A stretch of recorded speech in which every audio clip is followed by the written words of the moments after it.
Senhoras e senhores, convidamos para que subam ao palco os candidatos ao governo do estado do Rio Grande do Sul: Eduardo Leite, PSDB, Jairo Jorge, PDT, Júlio Flores, PSTU e Roberto Robaina, PSOL.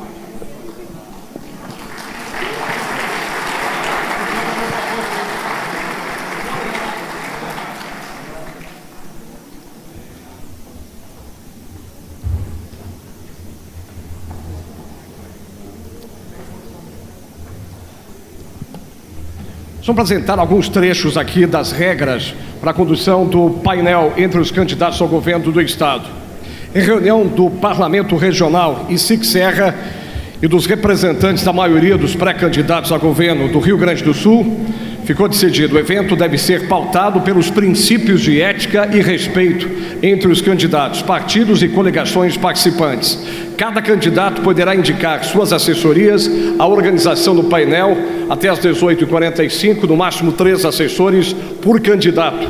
No transcorrer do painel, além do candidato, somente os assessores indicados poderão se dirigir à organização e seu departamento jurídico. O evento vai se restringir ao sorteio de questões entre os candidatos a serem respondidas nas seguintes áreas: saúde, educação, segurança, finanças e infraestrutura.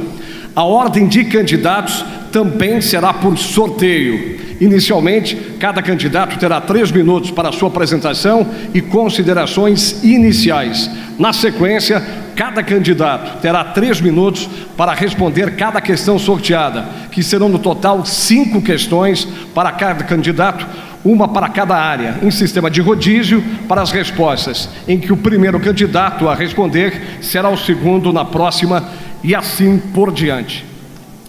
Direito de resposta. O direito de resposta se limita a ofensas no campo moral e não avaliações negativas sobre propostas de governo ou desempenho administrativo.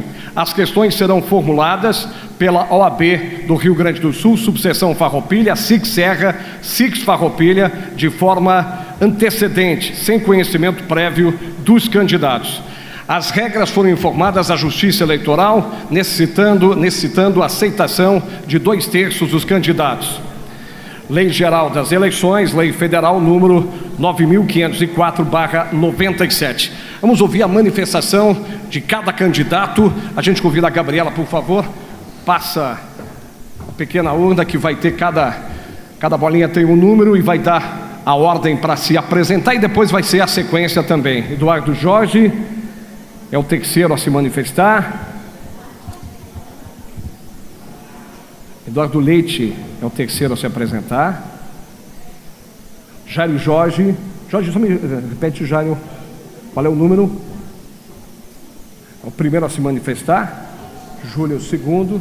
E o Robaina fecha. Por gentileza, Jairo Jorge, candidato do PDT, 3 minutos para a sua manifestação. Boa noite. Boa noite a todos. Queria, em nome do prefeito Clayton, os ex-prefeitos Alceu e Xavier de Caxias e Carlos Barbosa, saudar a todos. É uma honra estar aqui em Farroupilha e discutir e pensar o futuro do Rio Grande com todos os senhores e as senhoras. Eu visitei todas as 497 cidades do Rio Grande do Sul. Em cada uma delas eu plantei uma árvore, uma semente de esperança. Eu fiz isso porque eu entendo que quem quer ser governador tem que conhecer o Rio Grande na palma da mão. Conhecer os problemas, mas também as potencialidades de cada cidade e cada região. Eu quero usar a minha experiência. Eu fui prefeito reeleito com 71% na minha cidade, Canoas. Eu fui secretário executivo, ministro adjunto da Educação, e eu tive a oportunidade de ser um dos criadores do ProUni. E orgulha muito, são 2 milhões de jovens que estão hoje na universidade. Eu também fui pró-reitor de uma grande universidade, estamos aqui numa grande instituição, fui pró-reitor da UBRA, e eu quero usar essa experiência a serviço dos gaúchos e gaúchas, porque eu entendo que o Rio Grande do Sul precisa de uma mudança inovadora. Se nós fizermos mais do mesmo, nós chegaremos no mesmo lugar. Precisamos de uma mudança disruptiva, uma mudança inovadora. Soluções novas, talvez não sejam novas para nós, mas são novas para nós, mas não novas para Santa Catarina, para o Paraná, Pernambuco, Goiás ou Espírito Santo. Portanto, eu defendo sim, para o Rio Grande do Sul crescer, duas ideias, um binômio: celeridade e redução da carga tributária, menos burocracia e menos impostos. Eu reduzi, quero dizer aos senhores que, como prefeito, criei a Lei do Gatilho em 2009, um mecanismo que permitiu, quando cresce a arrecadação, diminuiu a alíquota e, portanto, se aumentou a arrecadação esse ano, a gente paga menos impostos no ano seguinte. Reduzi 1/3 a alíquota de ISS e aumentei em 104% a arrecadação, ou seja, dobrei a arrecadação. Portanto, quero propor a Lei do Gatilho para reduzir o ICMS. ICMS alto está tirando a competitividade. Segunda proposta, celeridade. Hoje leva 900 dias para uma licença ambiental no nosso estado, 90 dias em Santa Catarina. Eles são 10 vezes mais rápidos que nós. Portanto, vamos fazer um processo célere de licenciamento, no máximo 60 dias. Como prefeito, criei o escritório do empreendedor. Aqui temos o balcão do empreendedor, inclusive inspirado na nossa experiência, que reduziu de 4 meses para 48 horas a abertura de empresa. Portanto, celeridade. Junto com isso, um novo Estado, um novo governo. Não 17 secretarias como tem hoje, mas apenas 10 novas estruturas, 10 escritórios, com 3 níveis hierárquicos. Portanto, redução, um Estado mais eficiente, mais efetivo. Também proponho parcerias público-privadas. Nós precisamos enfrentar o tema das concessões. Nós precisamos duplicar, que é o caso da 453 e da 122. Nós precisamos de investimento em infraestrutura. E eu proponho também uma lei de incentivo à infraestrutura, que é um mecanismo extremamente inovador, necessário para que o próprio empreendedor possa fazer as obras, possa fazer os investimentos. Portanto, ideias novas para que leve o Rio Grande do Sul ao novo destino, que eu penso que este é o caminho. Deputado Charles Jorge, muito obrigado. Júlio Flores, sua saudação, boa noite, boas-vindas. Boa noite a todas e a todos. Desculpem o nosso atraso pelos imprevistos. Nós, Ana Clélia e eu, a nossa companheira vice, somos educadores, fazemos parte do magistério estadual e, no meu caso, municipal também, mas temos um projeto totalmente diferente dos que governaram até hoje. MDB, PSDB, PDT e o PT em particular, sempre governaram para os ricos, para os poderosos, e nós, do PSTU, temos um projeto alternativo que chama a rebelião contra a exploração do trabalho, contra a exploração dos jovens, das mulheres, dos negros, dos LGBTs, que são explorados pela sanha do capital, sanha por lucros, que tira o couro, tira o sangue e o suor da nossa classe trabalhadora para oferir lucros.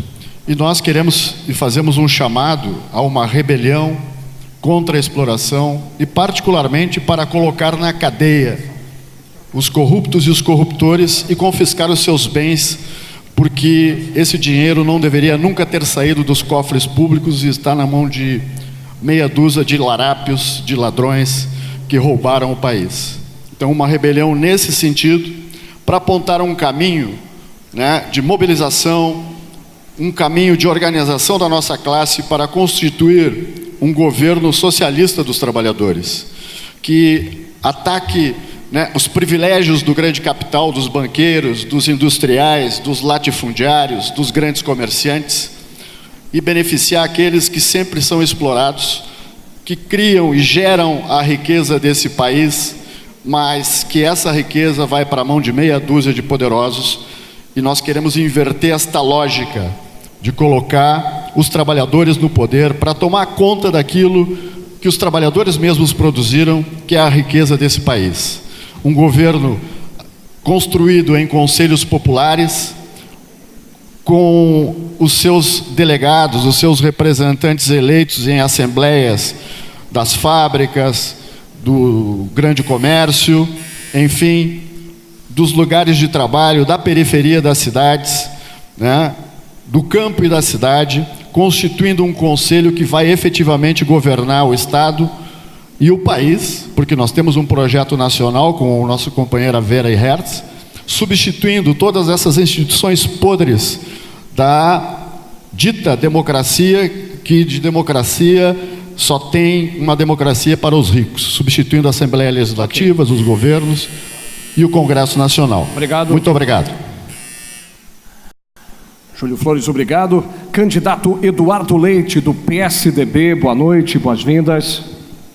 Muito boa noite, quero agradecer o convite da SIC Serra e do Parlamento Regional, cumprimentar os demais candidatos e cumprimentar todas as lideranças aqui da região, na pessoa do prefeito de Bento Gonçalves, o Guilherme Pazin, que está me acompanhando aqui nesse debate.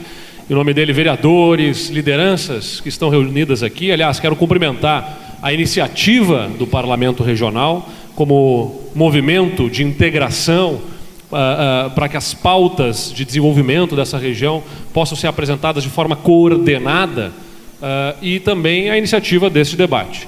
Eu fui prefeito da terceira maior cidade do estado, que não é, lamentavelmente, a terceira maior economia. Pelotas é a nona economia do estado, polo de uma região desfavorecida, que sofreu muito economicamente ao longo de décadas. Consequentemente, poucos recursos, muitas demandas e muitas carências para serem atendidas. Eu sei bem o que é governar na dificuldade, faltando dinheiro, tendo que ter muita responsabilidade e muita criatividade para a aplicação do recurso. Mesmo assim, um cenário de dificuldades, entre as 5 maiores cidades do estado, Pelotas foi a única em 2016 que escolheu continuar com o seu governo. Eu não concorri à reeleição, embora tivesse terminado meu mandato com 87% de aprovação, porque sou contra a reeleição para cargos no Executivo.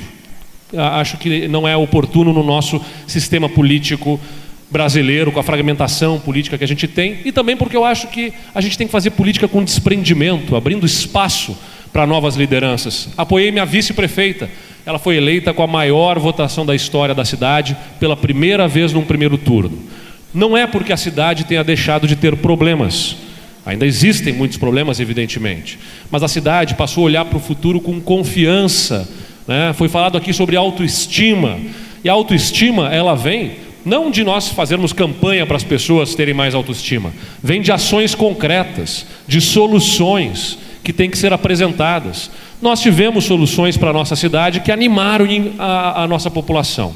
Como é que a gente anima o nosso Rio Grande do Sul? Política de desenvolvimento. Nós vamos discutir aqui saúde, segurança, educação, mas como base para que haja recursos, inclusive para investimentos nessas áreas, precisamos ter uma política de desenvolvimento que anime investimentos no nosso estado. Estamos numa região altamente produtora, de um povo trabalhador, com capacidade de inovação, de geração de riqueza, que não encontra espaço para empreender. Alta carga tributária, burocracia pesada, infraestrutura deficiente. Esse tripé precisa ser a grande prioridade da atenção do próximo governo para que o Rio Grande cresça, gere emprego e renda. Obrigado. Eduardo Leite, do PSDB. Manifestação de Roberto Robaina, candidato ao governo do estado pelo PSOL. Boa noite, boas-vindas. Boa noite a todos. Eu sou vereador de Porto Alegre, sou fundador do PSOL, estou aqui acompanhado com a minha camarada vereadora de Porto Alegre também, a Fernanda Melchiona, foi a vereadora mais votada de Porto Alegre. Felizmente agora o Rio Grande do Sul inteiro pode votar nela, porque ela é candidata a deputada federal. Estou aqui junto com o Fabrício, que é professor de Farroupilha, com o Francisco Correia, nosso psicólogo, dirigente do pessoal em Caxias do Sul. Nós temos uma visão muito crítica da situação. Em Porto Alegre, nós disputamos a eleição com a Luciana Genro como candidata a prefeita. Nós tivemos 12 segundos para disputar a eleição, fizemos 12% dos votos, conquistamos a representação de 10% da Câmara dos Vereadores. Foi uma eleição muito injusta, pela divisão de tempo de televisão. Essa disputa eleitoral também tem essa mesma característica. É uma disputa injusta, numa democracia com um nível de falsidade impressionante. Só que agora nós temos um agravante, há uma crise brutal da representação. Quando eu digo que é uma democracia falsa, porque nós sabemos que do ponto de vista econômico, quem domina a economia tem dominado a política também. Então nós temos uma oligarquia financeira, empreiteiras, bancos, dominando a política, e um sistema eleitoral que é montado para não mudar. A distribuição do tempo de televisão está exatamente relacionada com isso. Nós, no caso de Porto Alegre, começamos a romper o cerco. Mas essa eleição em particular, se nós encararmos essa eleição como uma eleição normal, nós vamos estar muito equivocados. Na rua, quem conhece o que está ocorrendo nas ruas, sabe que nós não temos um quadro eleitoral normal. Não poderia ser diferente quando nós vemos o quadro nacional, independentemente do juízo de valor que se faça sobre o Lula, é um candidato que está preso, em primeiro lugar, nas intenções de voto. E o segundo lugar nas intenções de voto é um candidato que tem como proposta uma proposta de extrema direita, que significa liquidar qualquer espaço de debate público. Então há um quadro grave no país. Isso evidentemente que tem repercussão na disputa eleitoral do Estado. Nós, durante esse debate, vamos apresentar nossa proposta para o Estado. Nós temos um eixo na nossa proposta estadual, que é mostrar para o Rio Grande do Sul que o Estado necessita sim de financiamento, mas não pode ser que aqueles que financiam o Estado continuem sendo os trabalhadores, os pobres e a classe média de modo geral. É preciso ver onde é que estão os recursos, e isso significa analisar os grandes negócios, os milionários, para que o Estado possa ter capacidade de financiamento sobre a questão social. Muito obrigado. Obrigado, Roberto Robaina. Pessoal, a partir de agora a gente começa com os assuntos. O primeiro assunto é saúde. A ordem agora, Roberto Robaina, Jairo Jorge, Júlio Flores e Eduardo Leite. Gabriela faz o sorteio, está da ordem das perguntas. Temos aqui os envelopes. Robaina, um número 2. A pergunta 2, também é mesmo tempo, é 3 minutos para a resposta. A pergunta 2 é a seguinte: os municípios, juntamente com o Estado e a União, são responsáveis pela atenção primária em saúde, devendo para isso organizar a estrutura física de atendimento, provimento de profissionais de saúde e a logística de abastecimento e execução das ações. Ocorre que, em sua grande maioria, todos estão comprometendo seus orçamentos muito acima do que é estabelecido. De forma constitucional, 15%, em média, fonte FAMURS. Os municípios gaúchos comprometem 22% de sua receita tributária própria, com a manutenção das ações em saúde e, por muitas vezes, assumindo responsabilidades que seriam do Estado, ações de média complexidade assistencial. A pergunta: como o candidato vislumbra e pretende equacionar o problema do financiamento da saúde sob responsabilidade estadual? Hoje a dívida do Estado com os municípios ultrapassa 500 milhões de reais, com os hospitais cerca de 400 milhões, ou seja, quase 1 bilhão de reais, que em muito auxiliaria no enfrentamento dos problemas de saúde já notórios em nosso Estado. 3 minutos.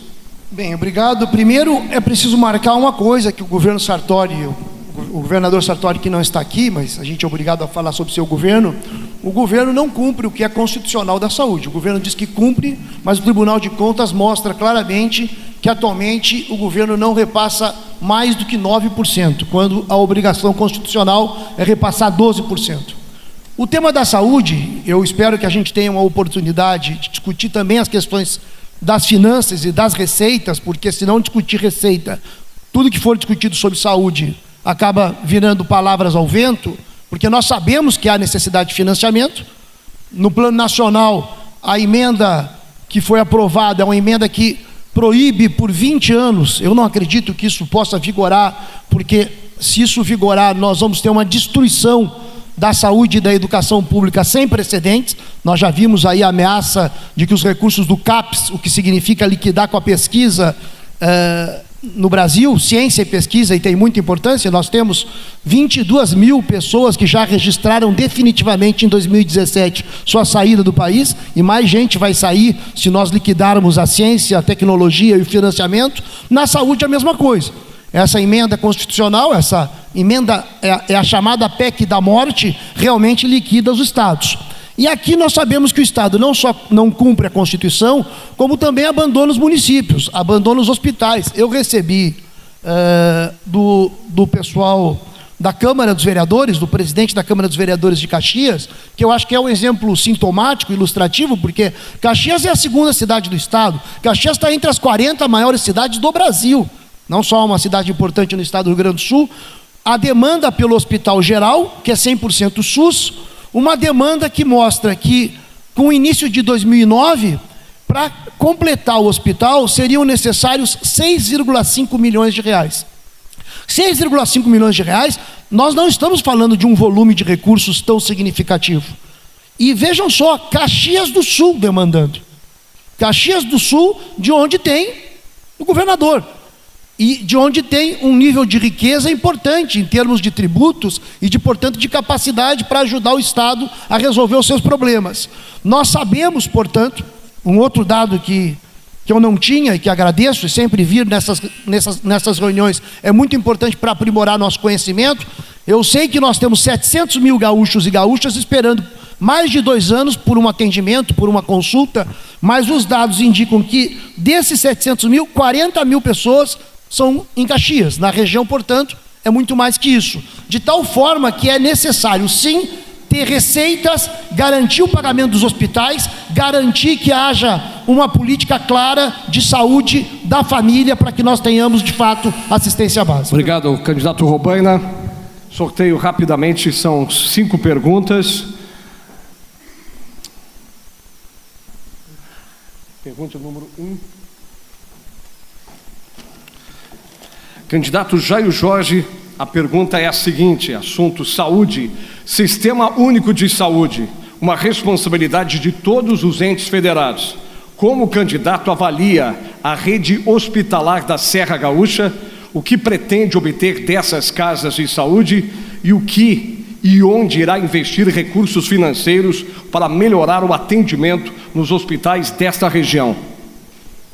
Veja, essa região, ela produziu instituições filantrópicas, beneficentes, associativas, fruto exatamente da história. Aqui é o berço da colonização italiana. Esta força, esta energia criadora, ela construiu estruturas na ausência do Estado. Portanto, cabe ao Estado, ao governo, valorizar essas instituições. Eu defendo esse modelo. Como prefeito, eu fiz parcerias público-privadas, trazendo para administrar o meu hospital de pronto-socorro, o hospital universitário, as melhores instituições filantrópicas do Estado. Muitas vezes as pessoas querem saber não a cor do gato, mas se ele caça o rato. O Deng Xiaoping já dizia isso. Portanto, nós temos que ter resolutividade. O nosso hospital de pronto-socorro, ele tinha 1/3 de funcionários do que o hospital de pronto-socorro de Porto Alegre e tinha o dobro de produtividade. Portanto, um modelo novo. Pretendo sim fazer parcerias com os hospitais, que vivem hoje a maior crise da nossa história. Não só os hospitais daqui, nós temos as dificuldades aqui do Hospital São Carlos, que recebe hoje 100 mil do Estado, a Prefeitura coloca mais de 1 milhão por mês, tem recursos também do Governo Federal, por volta de 800 mil, e portanto o Estado tem que fazer a sua parte, deveria ser 1/3, 1/3 e 1/3. É preciso voltar o incentivo de cofinanciamento de assistência hospitalar, IOSP, que existia anteriormente e o atual governo extinguiu. Eu proponho a retomada desse incentivo. Este recurso é muito importante para melhorar a produtividade e a qualidade. São 2 questões chaves. A excelência do serviço, mas também o aumento dos serviços que são necessários. Então, o incentivo, ele vai ajudar, seja os hospitais de médio e grande porte aqui da Serra, mas também os HPPs, os hospitais de pequeno porte. Eu entendo que o Sistema Único é um modelo necessário, mas é preciso que também o governo federal faça a sua parte. Eu queria lembrar aos senhores que em 2014 o governo federal repassou para o estado do Rio Grande do Sul 931 milhões, o ano passado 815 milhões. 116 milhões a menos. Portanto, o governo do estado perdeu 12% dos recursos que eram lá de 2014. É necessário que o estado faça sua parte, é isso que se espera de um governador, que ele seja parceiro das instituições, que ele possa enfrentar os problemas, que ele possa construir as soluções. É claro que diante disso, nós precisamos melhorar a arrecadação. E eu proponho sim menos burocracia e menos impostos, porque eu entendo que é esta a fórmula. Porque eu quero dizer aos senhores que fazendo isso na minha cidade, eu tripliquei a arrecadação, trazendo 19 mil empresas. É exatamente isso que nós precisamos para o Rio Grande do Sul, fazer crescer a arrecadação para que a gente possa ter uma saúde que esteja à altura do nosso povo, e eu entendo que é isso que a sociedade e os senhores e as senhoras querem. Obrigado. Candidato Jairo Jorge, do PDT. Júlio Flores, PSTU, faz o sorteio. Qual o número, Júlio? 4. Candidato Júlio Flores, a pergunta, o tema saúde. Desde 2016, quando o Hospital São Carlos de Farroupilha declinou da sua condição de centro hospitalar de referência para alta complexidade em traumato-ortopedia para as regiões Uva e Vale Vinhedos, Basalto, são 33 municípios, aproximadamente 500 mil habitantes. Nossa referência foi repassada ao Hospital Pompeia de Caxias do Sul, que vem atendendo toda a macro-serra. Existem atualmente mais de 500 cirurgias eletivas de alta complexidade em traumatologia em fila de espera. A capacidade do Hospital Pompeia não atinge 30 cirurgias mês. Levaria 4 anos somente para contemplar a fila de espera. A pergunta para o senhor é: qual seria a sua providência para a solução desta mazela que está originando centenas de sequelas, sem contar das inúmeras mortes evitáveis em nossa região? Em primeiro lugar, a gente tem que fazer um debate geral, verificando que, infelizmente, a saúde que deveria ser pública está na mão da iniciativa privada, né? E é um escândalo que a saúde pública, que não é negócio, não pode ser uma mercadoria, né, seja entregue à iniciativa privada. Então, a nossa proposta geral é a expropriação dos hospitais privados e colocá-los na mão do Estado, de tal maneira que a gente possa ter, né, uma saúde verdadeiramente pública a serviço da maioria da população. Então, o que nós observamos hoje é que esses hospitais privados, né, eles estão a serviço do lucro. E nós precisamos de um investimento na área da saúde decisivo, né, para que nós tenhamos, de fato, né, um atendimento à maioria da população. E, obviamente, nós temos um projeto de um plano de obras públicas que construa escolas, moradias populares, né, e hospitais e centros de saúde para que resolva esse tipo de problema. Porque os trabalhadores merecem um atendimento do Estado. O SUS, por exemplo, as pessoas ficam esperando na fila, ficam nos corredores, muitas vezes, das emergências, porque não tem condições, não tem leito suficiente para garantir o atendimento à população, né?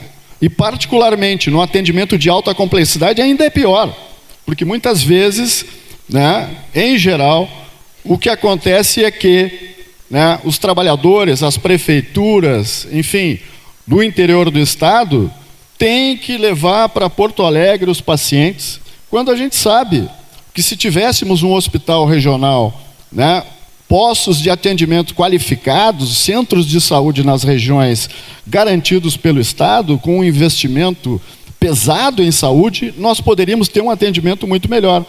Então, a nossa proposta nesse terreno é ampliar a rede pública, estatizando os hospitais, que hoje estão na mão da iniciativa privada, né? O SUS, por exemplo, ele está sendo destruído.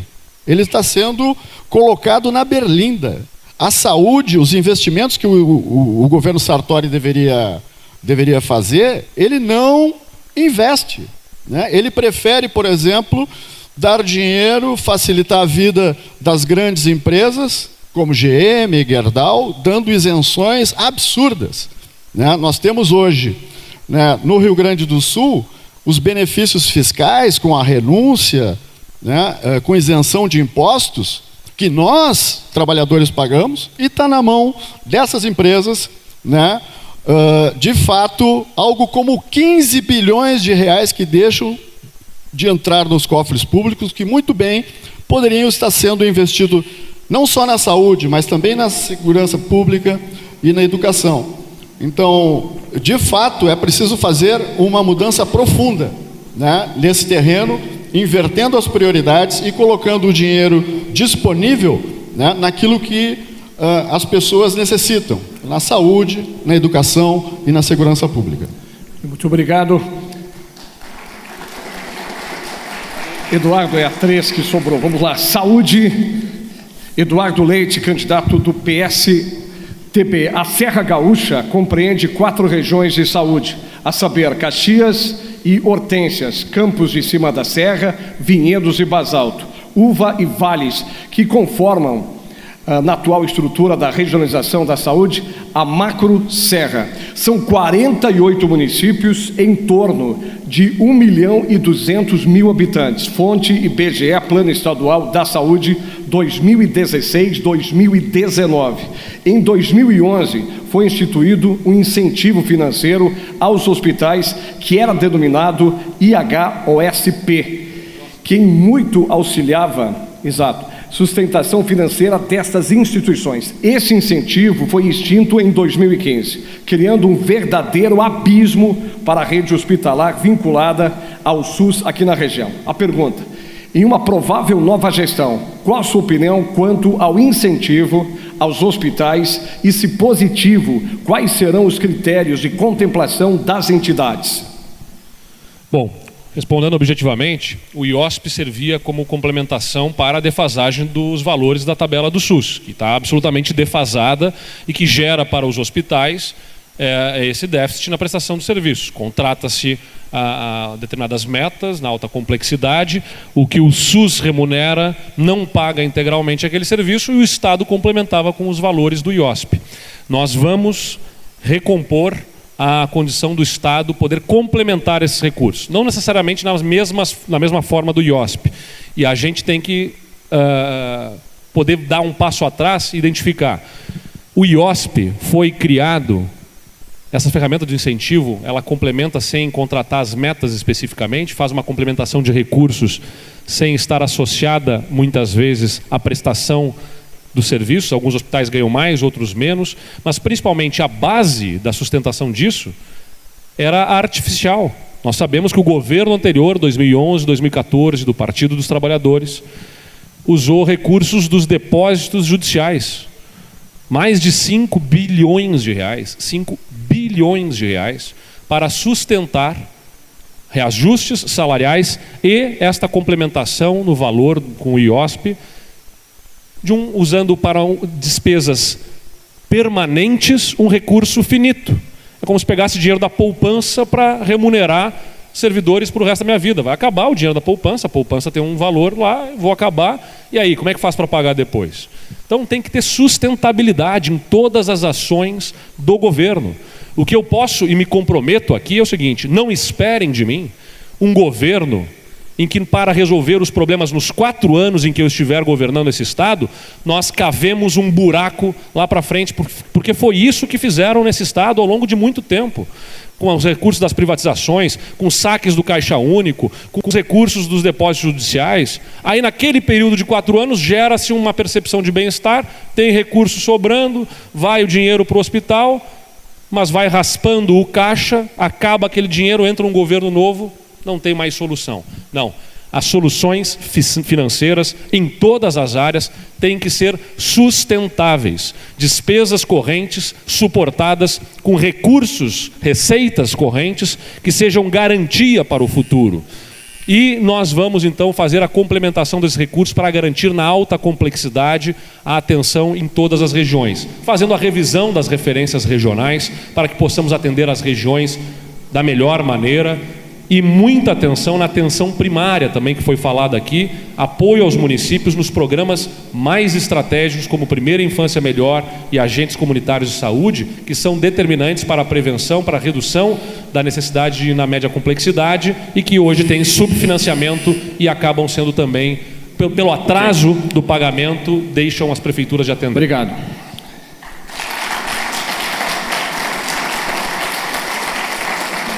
A gente conclui o tema saúde, vamos agora com a educação. Abre a rodada o candidato do PSDB, Eduardo Leite. Faz o sorteio. 3. Candidato Eduardo Leite, a pergunta é a seguinte, o tema é educação. O Orgulho Gaúcho recebeu um duro golpe com a divulgação do IRS 2018. Essa pesquisa, cujo referencial teórico é simular o IDH, pondera o desempenho do Estado em relação à educação, padrão de vida e segurança. Nessa última edição, divulgada recentemente, o Rio Grande do Sul perdeu posições e passou do 9º para a 11ª posição nacional, sendo que o destaque negativo foi a piora na qualidade da nossa educação. Um triste fato para um estado que já figurou como destaque nesse quesito. A pergunta é: como você pretende abordar essa degradação na qualidade do nosso ensino? Olha, no meu governo na Prefeitura de Pelotas, a cidade se destacou por ter dos maiores avanços do IDEB nas séries iniciais no estado do Rio Grande do Sul. Nós fomos o 7º município com maior evolução entre 2013 e 2015, entre todos os 497 municípios do estado. Aumentou 23% o nosso IDEB no 5º ano. Por quê? Como é que nós atuamos para isso? Entre as maiores cidades, nós fomos a maior evolução do IDEB. Nós temos que usar os indicadores como instrumento de gestão. A primeira coisa é isso. O IDEB não é apenas uma nota que diz, olha, está 3.3, está 4.8, seja o que for, e guarda na gaveta. Você vai escola por escola e identifica proficiência em matemática, proficiência em português no 5º ano, no 9º ano, fluxo escolar, você tem que ver evasão, todos os indicadores que são gerados no Brasil. O Brasil se aperfeiçoou em geração de indicadores, mas pouco usa para instrumento de gestão. Pegamos o indicador de cada uma das escolas em Pelotas, das 90 escolas, na verdade, especialmente das 62 de ensino fundamental. E, em cima de cada uma delas, identificando as causas para aqueles indicadores e desenvolvendo um plano de ação pedagógico específico para aquela escola e um plano de ação ambiental com todos os investimentos em infraestrutura que deveriam ser promovidos pela Prefeitura para garantir o avanço naqueles indicadores. E com isso nós conseguimos esse avanço de 23%. Outra ação importante, educação infantil. Os municípios estão aí, muitos sofrendo para conseguir atender a demanda do Plano Nacional de Educação. E na educação infantil, que é determinante para que a criança chegue já praticamente alfabetizada no 1º ano e consiga, com isso, ter melhor aprendizado, melhor condição de aprendizado. O Estado tem que ser e será apoio fundamental para garantirmos a conclusão das obras que estão em andamento de creches do programa do Pró-Infância, que os municípios tiveram problema pela licitação que foi feita nacional pelo MEC, e também dando apoio para estruturar esse importante serviço na área da educação infantil. Vamos discutir com os municípios também a migração das séries iniciais que estão sob condição de gerenciamento do Estado para os municípios, e muita parceria com professores e diretores de escola. Capacitação dos diretores, proximidade, porque nós temos formas alternativas para a prestação de serviço na educação, como escolas comunitárias, mas não adianta, 80% do ensino é público e nós temos que melhorar a escola pública e, para isso, garantir o pagamento dos professores em dia é peça fundamental. Roberto Robaina, o assunto é educação. 2.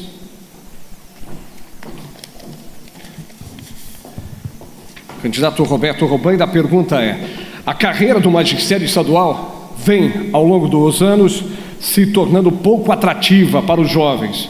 As dificuldades enfrentadas pelos professores estaduais em relação à falta de segurança nas escolas, bem como a remuneração baixa, acaba por desmotivar a procura por essa profissão essencial ao desenvolvimento da sociedade. Caso eleito, o que o senhor pretende fazer para modificar esta situação?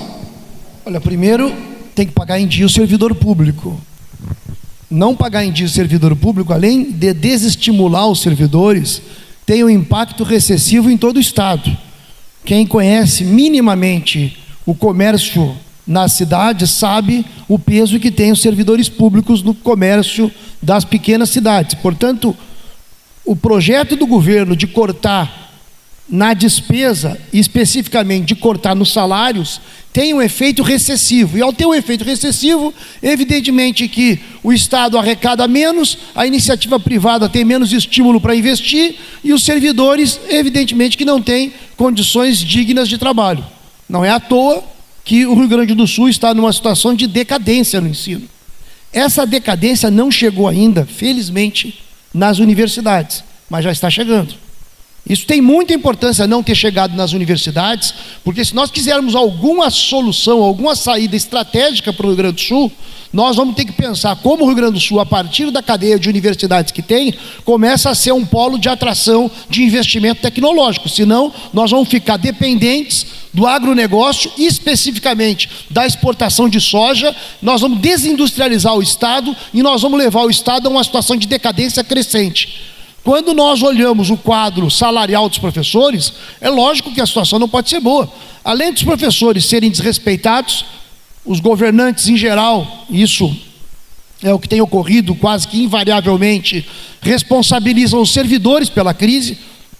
E quando responsabilizam os servidores, como 90% do corpo funcional do Estado é formado ou por professores ou por policiais, eles, portanto, estão responsabilizando os policiais e os professores pela crise, o que é um absurdo completo.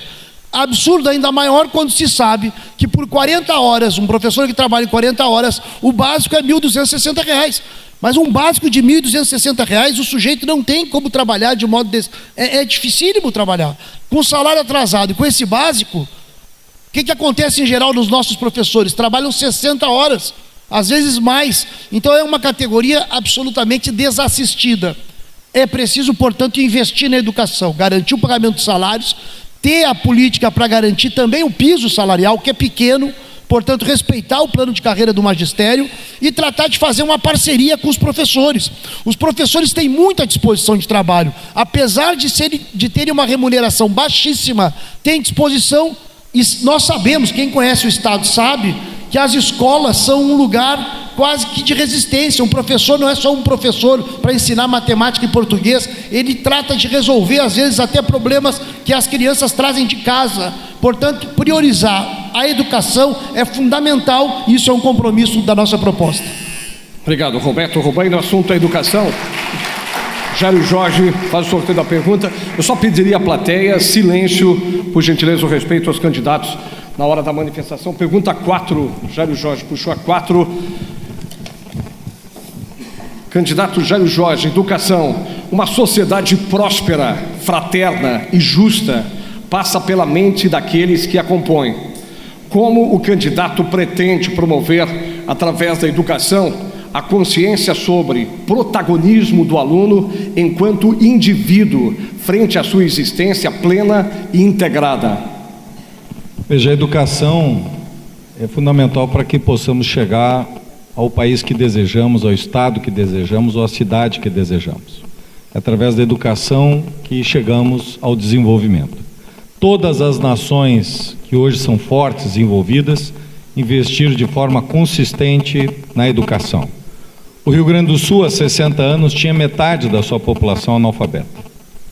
Ocorreu uma revolução educacional, a primeira revolução educacional, com aquelas escolas de madeira simples que foram semeadas pelas nossas cidades. Nós chegamos ao primeiro lugar, ao pódio na educação nacional. Hoje, se olharmos o IDEB no ensino médio, nós somos o 15º lugar. Portanto, é preciso uma segunda revolução educacional, porque daqui a 10 anos a população do Rio Grande do Sul vai diminuir. Vamos ter mais mortes do que nascimentos. E, portanto, caberá aos jovens o grande desafio de sustentar o nosso Estado. Isso significa produtividade, isso significa inovação, significa ciência e tecnologia, ou seja, educação. Portanto, nós temos que ter uma educação criativa, uma pedagogia da inovação. Inclusive, essa universidade trabalha com a pedagogia da inovação a partir da experiência da Finlândia. Nós temos que ter tecnologia na sala de aula. Nós temos que valorizar os nossos professores com diálogo. Nós temos que ter capacidade de recuperar a infraestrutura das nossas escolas. Nós temos que ter um investimento consistente na formação dos professores para que a gente possa oferecer uma educação de qualidade, emancipadora, uma educação que trabalhe as virtudes, que trabalhe o empreendedorismo, porque os jovens que chegam na escola hoje, as crianças, daqui a 20 anos, o mundo será totalmente diferente. Talvez as profissões que eles vão escolher daqui a 20 anos nem existam hoje.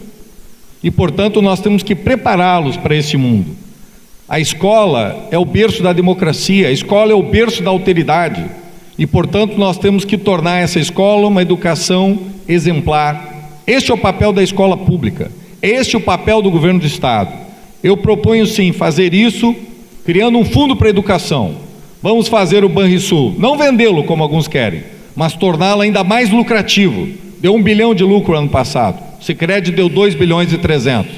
Vamos aplicar a lucratividade do Banrisul, das empresas públicas, num fundo para a educação, para fazer a segunda revolução educacional que o Rio Grande do Sul precisa. Eu encerro dizendo a vocês que, como prefeito, eu construí 14 escolas, tornei a minha cidade livre, do analfabetismo, e o piso dos meus professores é o segundo melhor piso do Rio Grande do Sul, com R$ 4.214,34.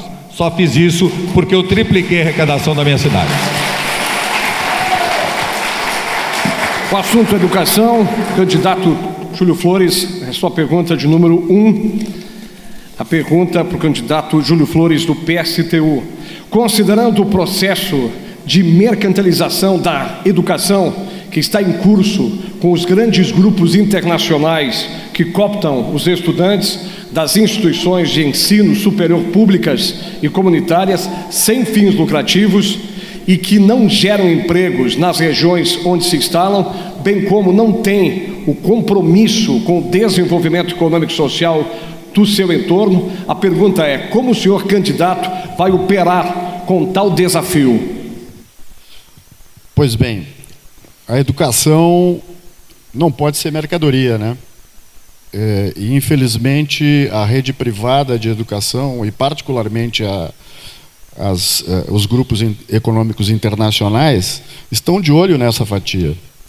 E o Plano Nacional de Educação, inclusive, prevê, exatamente isso, um processo privatista que se baseia exclusivamente na meritocracia, no ataque aos direitos dos trabalhadores. Tanto é que o dono da Gerdau fazia parte do conselho desse processo do Plano Nacional de Educação, ou seja, com uma visão empresarial, enquanto, de fato, nós precisamos de uma rede pública forte.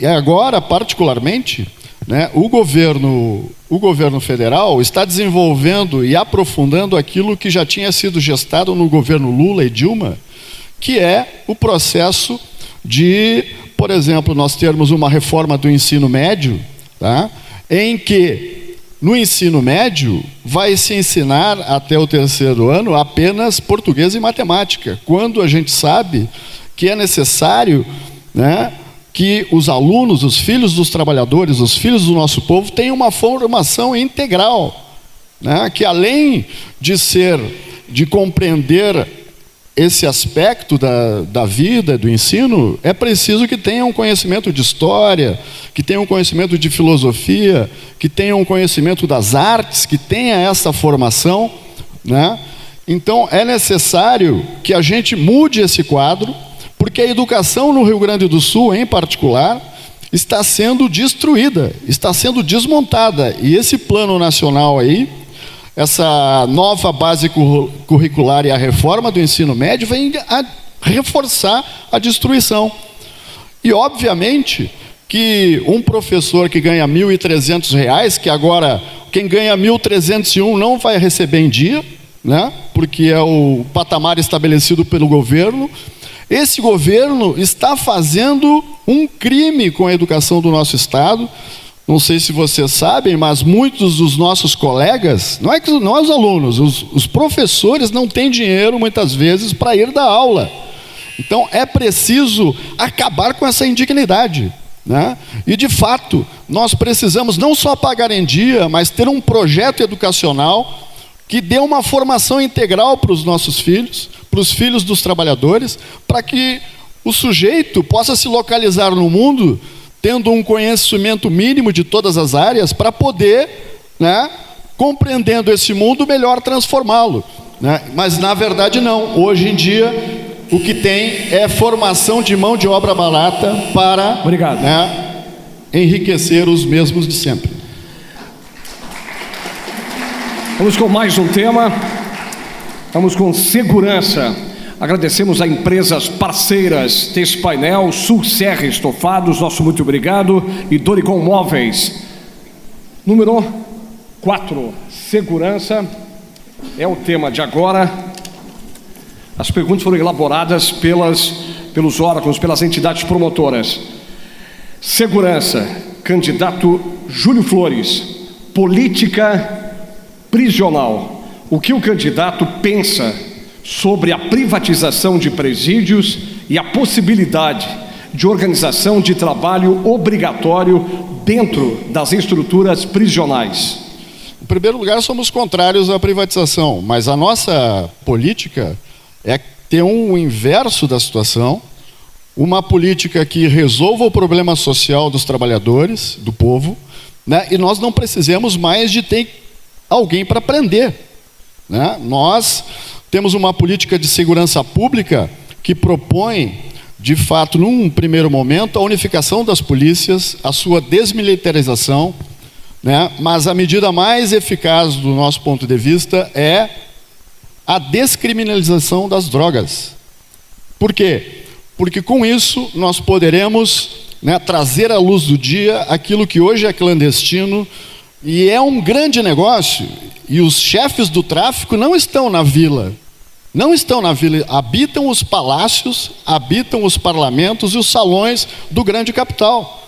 Tanto é, vocês lembram aí, né, existe uma linha forte de investigação sobre o assassinato da vereadora Marielle, né, que aponta o caminho da ligação das cúpulas da polícia, né, políticos do MDB do Rio de Janeiro, né, e efetivamente o tráfico, que estão todos ali envolvidos nesse assassinato, né, e nós pretendemos, ao descriminalizar as drogas, né, e atacar, portanto, o crime organizado, colocar na mão do Estado essa questão da descriminalização das drogas, né, e tratar isso como saúde pública, porque a vítima é o usuário, é o filho do trabalhador, né, que é penalizado com isso.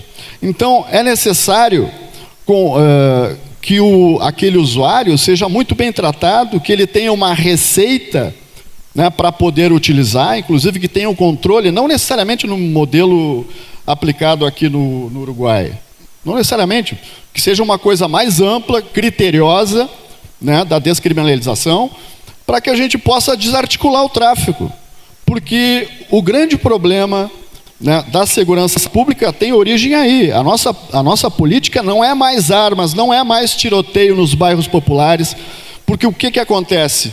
A intervenção militar no Rio de Janeiro, por exemplo, o que produziu?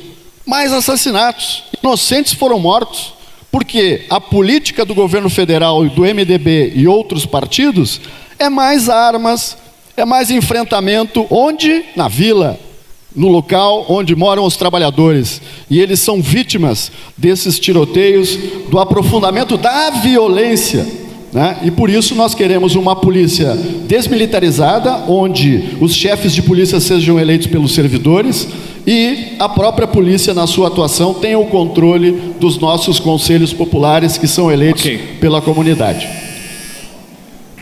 Obrigado, candidato Júlio Flores, PSTU.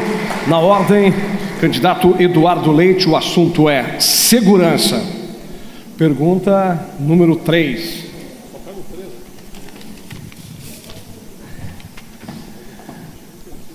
Candidato Eduardo Leite, o que o senhor pensa sobre a descentralização das casas prisionais, com ampliação do número de presídios menores em cada cidade? Isso evitaria a formação de organizações de presos em facções? Olha, sem dúvida nenhuma, a solução do problema da criminalidade no Rio Grande do Sul, o enfrentamento dessa violência, tem no sistema prisional um ponto-chave. Nós precisamos superar esse déficit de vagas que nós temos hoje existente no Rio Grande do Sul e qualificar o sistema penitenciário. Todos sabemos que na forma em que está, quando, por exemplo, no Presídio Central, maior símbolo aí da ineficiência, dos problemas do nosso sistema prisional, nós temos cerca de 3 vezes a ocupação do número de vagas. É claro que isso significa a condição de facções criminosas acabarem dominando alas inteiras. Existem casos em que as alas, os detentos lá não estão sequer dentro das suas celas. Na ala inteira circulam livremente. E as facções dominando essas alas significa que quem é preso sem pertencer a uma facção criminosa entra para lá e acaba, para poder receber o colchão, a alimentação, seja o que for, tendo que se tornar aliado daquela facção e sai devendo favor. Então, construção de presídios é fundamental, né? Também pela condição de tratamento de dignidade humana, para que seja um sistema que permita a reinserção social. Não existe prisão perpétua e não existe pena de morte no Brasil. Todos retornarão ao convívio social e eles têm que retornar melhor ao convívio social. Para isso, construção de presídios de até 300 a 400 vagas, segundo entendemos a melhor doutrina do sistema penitenciário, o que vai exigir diálogo com prefeituras para podermos liberar a construção destes novos presídios e buscando recursos do Fundo Penitenciário Nacional, apontados em cerca de 2,5 bilhões disponíveis, mas também em parcerias com o setor privado. Nós entendemos que através de PPPs nós podemos resolver parte do problema do financiamento e também da agilidade para a construção desses presídios. Vamos tratar disso desde o primeiro dia de governo, para poder viabilizar novas vagas num sistema que promova a reinserção. Lá em Pelotas, como prefeito, nós fizemos convênio com a SUSEP, cerca de 70 detentos do regime semiaberto foram aproveitados para obras de interesse público, reformas de unidades de saúde, por exemplo. Então atende ao interesse público, qualifica ao detento do regime semiaberto e promove não apenas a reinserção dele, como o preparo da própria sociedade para receber esses apenados. Porque a sociedade também precisa ser preparada para parar de enxergar com preconceito e se abrir à inserção deles. E tudo isso está combinado, né? Ou seja, a gente precisa atuar na prevenção, no policiamento, no efetivo, no reforço do efetivo da Brigada Militar, da Polícia Civil, e o sistema penitenciário também merece investimentos para que seja efetivo no processo de punição e de reinserção social. Candidato Roberto Robaina, o assunto é segurança. Pergunta 2.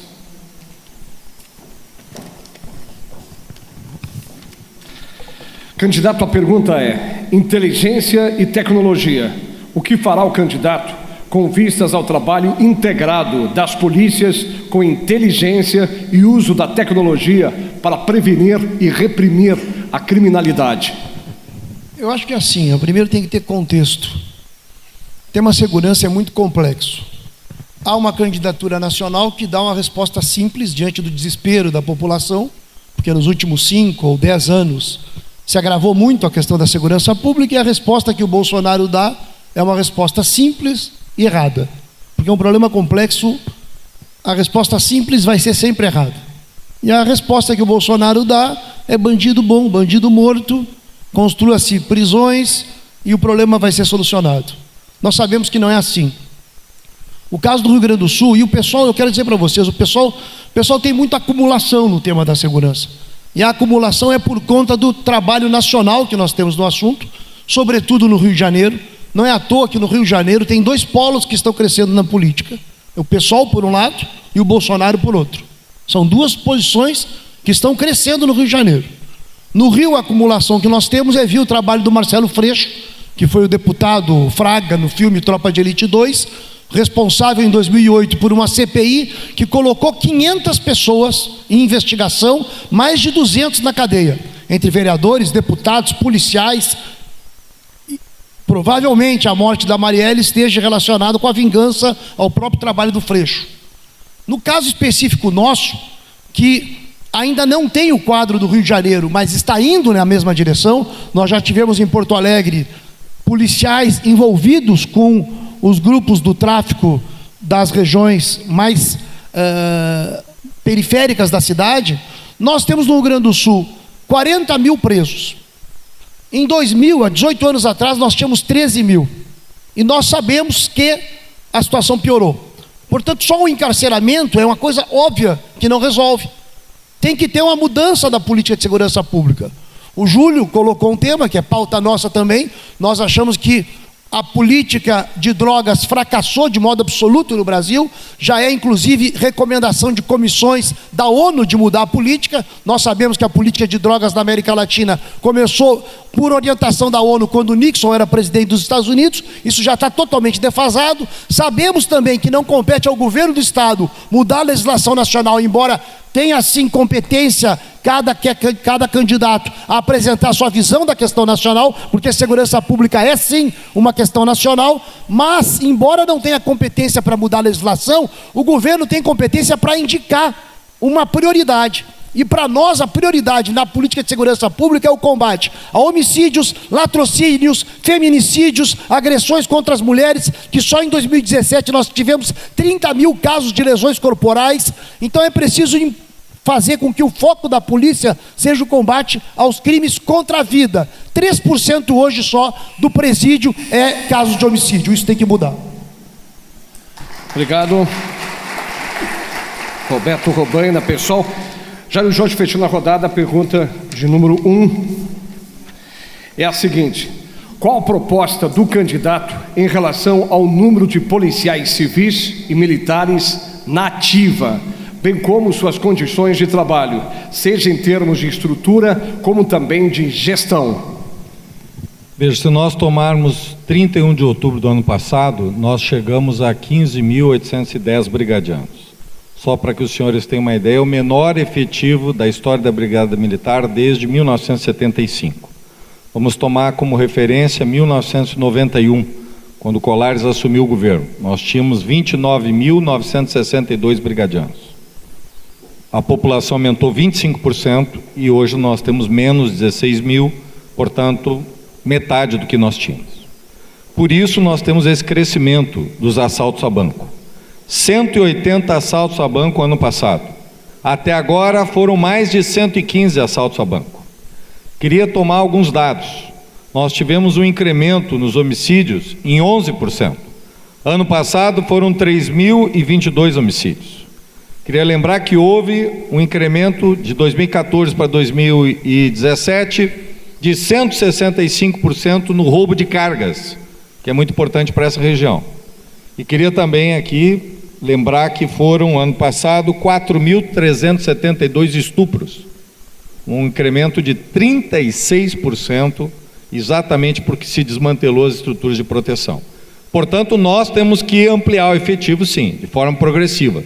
Não adianta chamar 4.000 homens agora, não tem condições de fazer o tratamento de forma imediata. Tem que fazer de forma progressiva, no mínimo 500 homens a cada semestre, para que nós possamos incorporá-los com capacitação, com formação. É necessário também ampliar a Polícia Civil, o IGP e a SUSEP. Hoje a SUSEP tem metade do efetivo que deveria ter. Nós estamos com quase 40 mil presos no Rio Grande do Sul. Para fazer isso é preciso, claro, incremento da arrecadação. Mas eu quero propor também, para que a gente possa ter tecnologia, cerca eletrônica, câmeras, inteligência, ação, armar, polícia, rádio, comunicação, eu estou propondo a RS Investimentos. Vamos usar uma empresa já existente, vamos repassar todos os 8.000 terrenos que existem hoje, prédios e áreas públicas abandonadas, e vamos converter em patrimônio, em dividendos. Vamos fazer permutas para construir presídios. Vamos fazer esses terrenos se transformar em recursos para que possamos investir na segurança. Eu quero dizer aos senhores que eu fui um prefeito que investiu na segurança. Eu quero dizer aos senhores que nós colocamos 186 câmeras, fizemos policiamento comunitário, trabalhamos com inteligência e fizemos projetos sociais. Durante os meus 8 anos de governo, os homicídios tiveram um incremento de 3,8%. No estado do Rio Grande do Sul, foram 58%, em Porto Alegre 94%, em Caxias 33% e 73% em Pelotas. Então, políticas como essa dão resultado.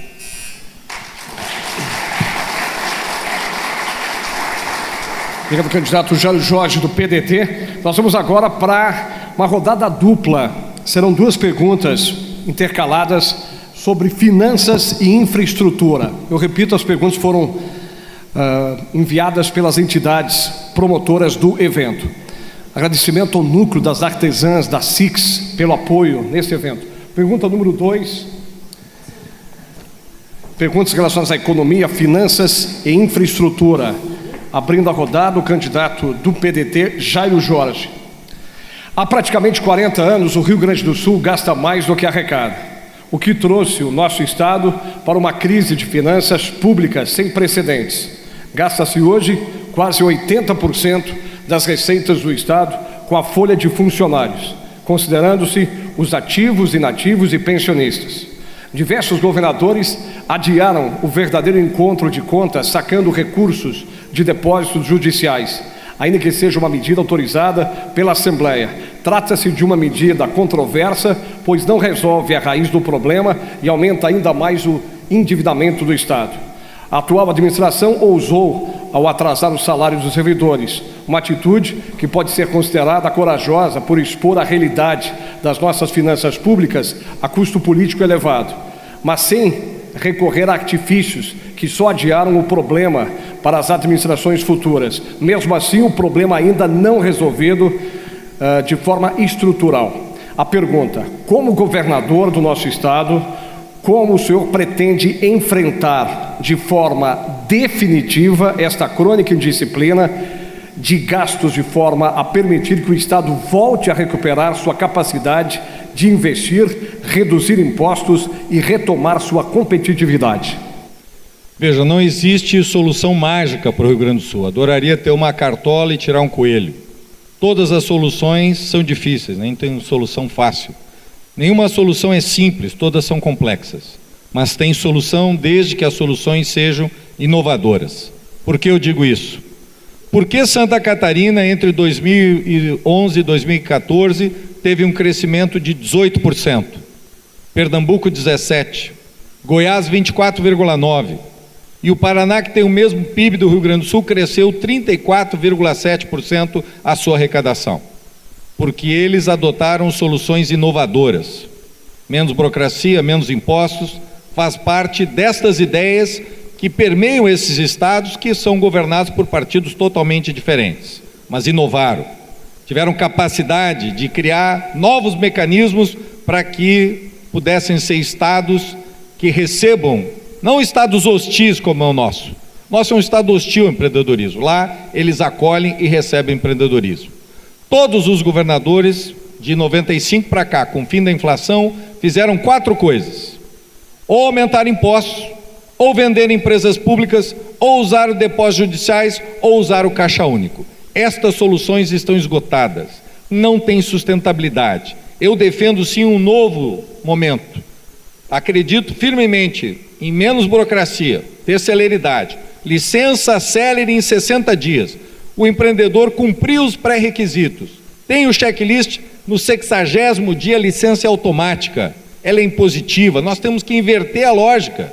A lógica hoje é que o empreendedor é um criminoso que está trazendo problema. Não, o empreendedor está trazendo solução, emprego, desenvolvimento. Portanto, nós temos que mudar da desconfiança para a confiança. Ao mesmo tempo, reduzir a carga tributária. Este imposto alto, se nós mantivermos até 2023, como quer o plano de recuperação fiscal, nós vamos matar a economia, porque as empresas estão indo embora para Santa Catarina, para o Paraná e para o Paraguai. Portanto, nós temos que reduzir, sim, a carga tributária, e a minha proposta é reduzir, sim, a alíquota em 1º de julho de 2019, cair de 18 para 17,75, uma alíquota de gatilho de 0,25. E nos combustíveis, energia e comunicações, cair de 30 para 29, um gatilho de 1%. Avaliar um ano, vai aumentar a arrecadação porque esse dinheiro volta para a sociedade, e aí vai cair novamente, e é este o mecanismo inovador que eu quero propor. Nós não podemos ficar no mesmo lugar, as velhas saídas vão nos levar ao mesmo ponto que nós estamos. Portanto, soluções inovadoras para fazer a arrecadação crescer, e crescendo enfrentar esses problemas. Mas é preciso também um novo Estado, e por isso que eu proponho 10 estruturas, 10 escritórios apenas, e apenas 3 níveis hierárquicos. Com isso nós vamos reduzir o custo, reduzir custeio, como dizia Borges de Medeiros, nenhuma despesa sem receita. Eu acho que esse é o pensamento correto. Obrigado. O tema é economia, finanças, infraestrutura. Candidato Júlio Flores, do PSTU. Pergunta número 4.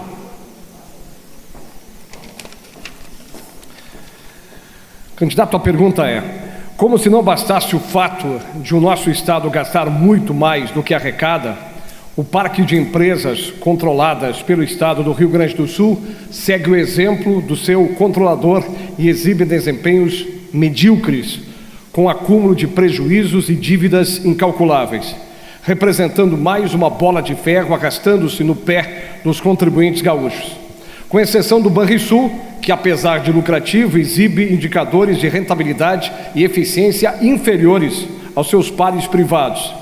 As demais empresas controladas pelo nosso Estado pouco valem e acabam por alimentar minorias que delas se apoderam para usufruto de privilégios e interesses divergentes da causa pública.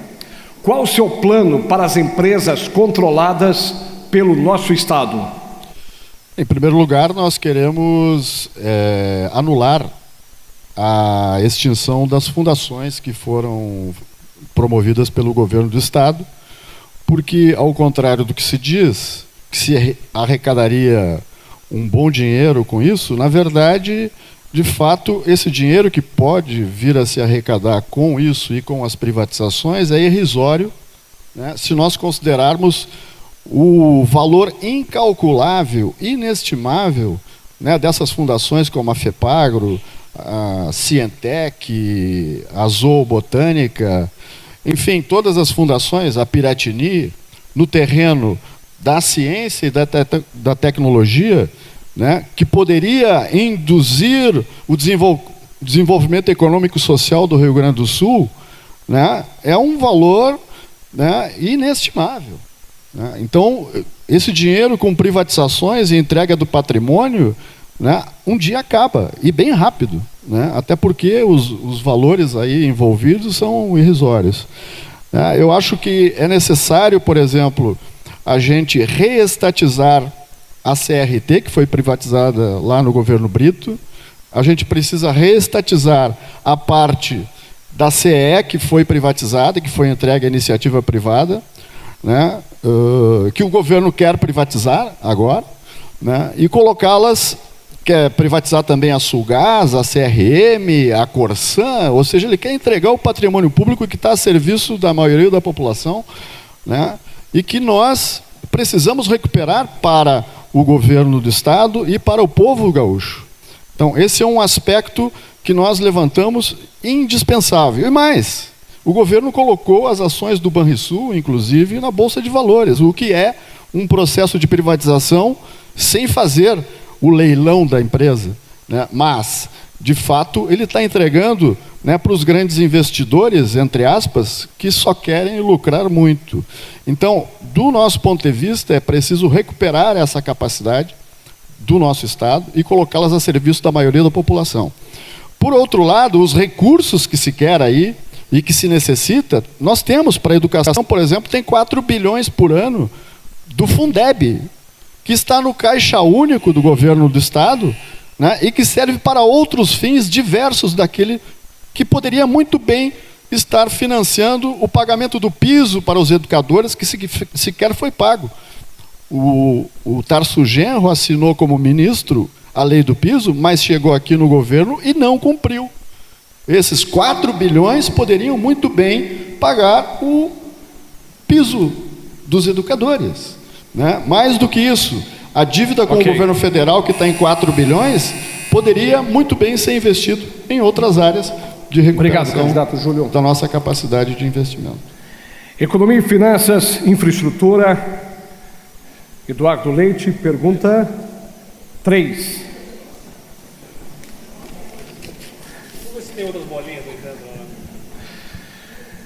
O Brasil passa por um período de bônus demográfico, o qual se calcula que irá durar por mais alguns poucos anos, antes que a população economicamente ativa torne-se menos numerosa e cause um desequilíbrio no sistema previdenciário. Este problema ainda não foi equacionado em nível nacional e o nosso Estado está em estágio avançado nesse processo de envelhecimento do perfil demográfico, exibindo já na atualidade baixo crescimento populacional e elevado número de idosos já fora da idade de contribuição. A perda de competitividade do nosso Estado também já se reflete nas estatísticas de êxodo de gaúchos jovens que buscam oportunidades melhores em outros estados da Federação. Como o senhor pretende resolver este problema demográfico e atrair moradores de outras localidades para ajudarem o Rio Grande do Sul a se desenvolver? Importante lembrar que a Serra Gaúcha é um exemplo exitoso de atração de imigrantes que aqui geraram desenvolvimento, formando o seu lar, migrantes e imigrantes. Bom, a questão da mudança do perfil demográfico, ela não se resolve porque ela é um fenômeno acontecendo no Brasil inteiro, né? Baixa taxa de natalidade, aumento da expectativa de vida, você tem uma mudança daquela pirâmide etária e a gente tem que se preparar para isso. Eu estava lendo justamente antes de vir para cá o relatório do IBGE que aponta essa mudança do perfil demográfico do Brasil e a relação de dependência econômica. Você pega 0 a 15 anos e maiores de 65 anos são os dependentes economicamente. A relação hoje destes para a população economicamente ativa é de 44%. Vai passar para 67%. Ou seja, haverá mais população economicamente dependente. Se a gente sabe que isso está acontecendo, qual é a grande questão que precisa ser resolvida? Enriquecer a sociedade, gerar riqueza para sustentar um novo perfil demográfico. É por isso que é urgente política de desenvolvimento. Nós precisamos botar esse Estado para crescer e se desenvolver, porque aqui se avança mais rapidamente nessa mudança do perfil demográfico. 9 das 10 cidades com maior percentual de idosos no Brasil são gaúchas. Então isso exige de nós o senso de urgência. Como é que a gente enriquece esse Estado? Deixando de ser hostil ao investidor e passando a ser acolhedor. O povo é talentoso, é inovador, empreende, mas não encontra espaço aqui para empreender. Eu fui a Santa Catarina visitar algumas iniciativas, entre elas a ACAT, que é a Associação Catarinense de Empresas de Tecnologia. Eles têm lá, Florianópolis hoje é destaque na formação de startups e empresas de inovação, pois eles se destacam na formação de empresas na área de inovação, sem formar a quantidade de mão de obra e de conhecimento que nós formamos aqui no Rio Grande do Sul. Só que nós não temos o ambiente que proporcione a formação de negócios aqui. Nós formamos conhecimento, mas exportamos. Por quê? Porque é burocrático esse Estado. Nós vamos aprovar, nós vamos implementar sistema de licenciamento por autoaprovação nas tarefas nas atividades de menor complexidade. O empreendedor não precisa comprovar a sua honestidade. O Estado precisa fiscalizar e punir quem faz errado, mas não punir todo mundo na origem que tenha que comprovar sua honestidade. Apresenta a documentação e tem automaticamente o seu processo de licenciamento aprovado. Outros estados já fazem isso, como a Bahia e Santa Catarina. Nós vamos investir em infraestrutura com parceria do setor privado, aqui na região, inclusive, que sofre com problema de infraestrutura. Já foi falado sobre RS 122, a 453. Esses investimentos são estratégicos para a redução do custo da logística e, claro, a redução da carga tributária.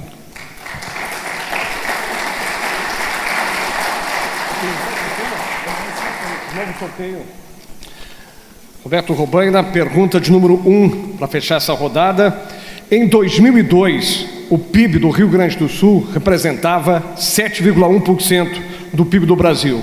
Em 2014, já estava em 6,2%, sendo que já chegamos a representar 10% do PIB nacional na década de 50. Na sua opinião, por que estamos crescendo estruturalmente menos do que os demais estados do Brasil e o que pode ser feito para mudar este quadro? Olha, primeiro, o Brasil, desde 2014, o produto interno bruto tem caído brutalmente. Nós já tivemos uma queda de 6% do produto interno bruto. Nós não estamos numa recessão cíclica só.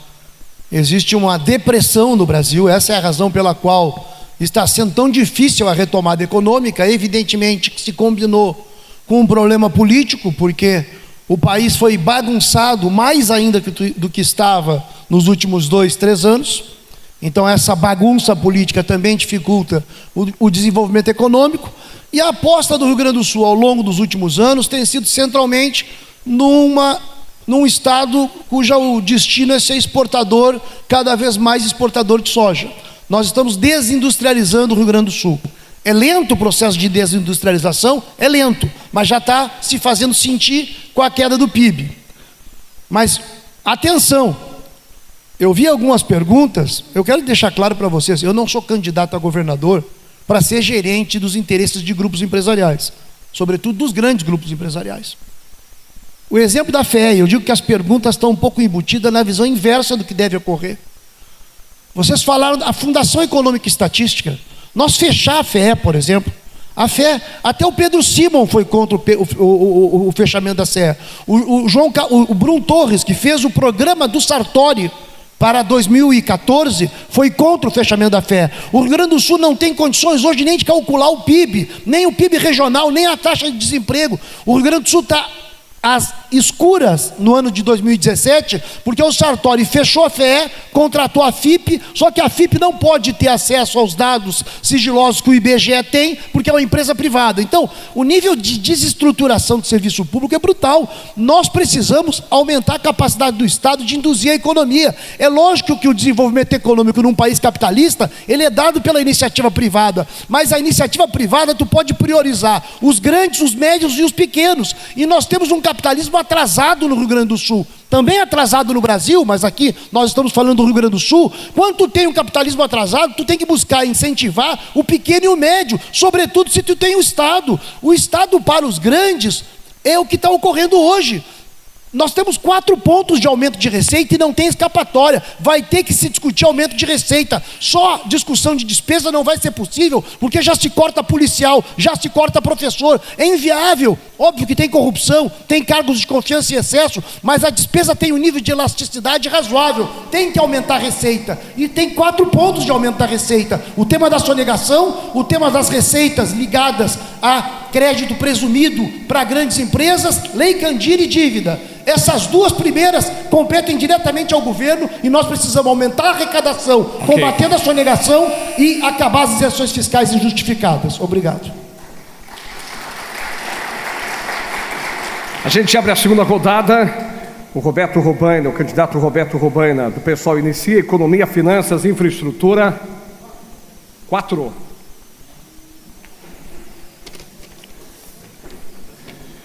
A pergunta é: estudos feitos pelo economista Darcy Francisco Carvalho mostram que se o Estado aderir ao plano de recuperação fiscal, mas não tomar medidas no campo administrativo, o déficit em 2025 voltará na casa dos 4 bilhões de reais. Quais medidas, além da adesão ao regime de recuperação, o candidato pretende implementar? O Darcy era economista do PSDB, agora parece que assessorando o Novo.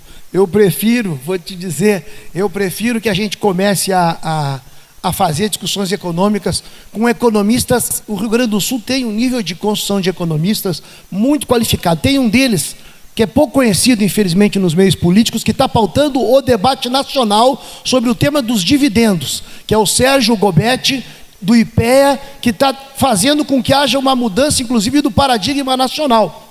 Então, digo isso por quê? Porque está relacionado com o olhar que se tem, que tipo de Estado nós queremos. Eu falei meio acelerado na minha fala anterior, porque eu já achava que era o final, mas isso de ter políticas de ajuste é necessário. Mas qual é o ajuste que nós estamos falando? Nós opinamos que o ajuste nos professores e nos policiais, que é a grande massa salarial. Eu vi aqui numa pergunta que o governo Sartori foi corajoso em não pagar salários. Eu acho que o Sartori se coloca como humilde e faz um governo atacando os humildes. Não é um bom sinal atacar salários, deixar policiais e professores sem receber. O governo tem que questionar a dívida. Os economistas da Secretaria da Fazenda que auxiliam o governo, não os economistas da oposição ou do PSOL ou da Darcy, os economistas que trabalham na negociação da questão da dívida. Eles têm a posição, e são estudiosos do assunto, que conhecem no detalhe as finanças do Estado, de que resolvendo o tema da dívida, o déficit é administrável. Então a grande questão, nisso eu concordo com o Sartori. Tem um ponto que eu concordo com o Sartori. O tema é resolver a questão da dívida. O problema é que o Sartori, com a opção que ele faz do regime de recuperação fiscal, ele não vai resolver o tema da dívida, como o PMDB não resolveu o tema da dívida em 96, onde eles fizeram um acordo da dívida entre o Brito e o Malan. A RBS anunciou que o tema da dívida tinha sido liquidado. Nós, até 2017, já pagamos 26 bilhões. Quando teve o acordo, eram 9 bilhões o que o Estado devia. Se reajustar pela inflação de 300%, era mais ou menos algo de 40 bilhões. E a dívida ainda é quase de 60 bilhões. Então, a dívida já foi paga. O Rio Grande do Sul necessita afirmar uma posição clara sobre isso e provocar uma repactuação nacional. Se continuar pagando a dívida, o regime de recuperação fiscal coloca a dívida para ser suspensa por 6 anos. Depois de 6 anos, nós vamos ter 100 milhões a mais de pagamento da mensalidade e um aumento do acordo por mais 20 anos. Nem o Tratado de Versalhes, na Primeira Guerra Mundial, foi algo tão draconiano. Então isso tem que terminar. Mas a forma de terminar é o Estado tendo uma posição altiva e dizendo: essa dívida não será paga, vamos renegociar nacionalmente uma solução para isso. Obrigado. Candidato Jairo Jorge, pergunta número 1, Finanças e Infraestrutura, segunda e última rodada. Fundopem, a Lei 15.010, de 13/7/2017, que regula o Fundopem RS, regulando a concessão de incentivos fiscais através da liberação de recursos para atração de investimentos no Estado, gerando emprego e renda, mantendo o consumo dentro do Estado e estimulando as empresas ao crescimento e desenvolvimento, é um instrumento de destacada importância para o setor produtivo. O candidato, se eleito, pretende manter e aprimorar o Fundopem?